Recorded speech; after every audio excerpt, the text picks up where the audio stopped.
তোমার ননদ খালি থালা নিয়ে বসে আছে আর তুমি এখানে গিলছো সবসময় শুধু নিজের গেলনটা নাকি? মা দিচ্ছি। মা তাড়াতাড়ি ছুটি হয়ে গেছে, খেতে দাও। এসে গেছিস? এনে। আর খাবার নেই না? আরে আমার খিদে পায়নি, নষ্ট হয়ে যাবে তাই খাচ্ছিলাম।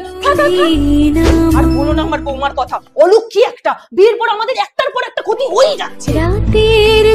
আমাদের তো ছেলে বুড়ো বয়সের সাহারা, তোমার তো মেয়ে। এখন থেকেই ভাবো। আমার সামনে যা বলেছো বলেছো, ওর বাবার সামনে ভুল করে বলো না। এই মেয়ে হওয়ার পরই ওর বাবা কাজ পেয়েছে, এই বাড়ির ধার শোধ হয়েছে। মেয়ে আমার লক্ষ্মী। জঘন্য বউ একটা কপাল, একটা চা দেওয়ার সময় হয় না। ও এসেছেন, ভালো কিছু বলতে না পারলেও মেয়ের কানে অত বিষ পড়বেন না। মা বাবা তোমরা চলে যাচ্ছ? চ, তোকে এখানে থাকতে হবে না। চ না, অনেক কষ্টে আছিস না মা? না, এটাই মেয়েদের জীবন।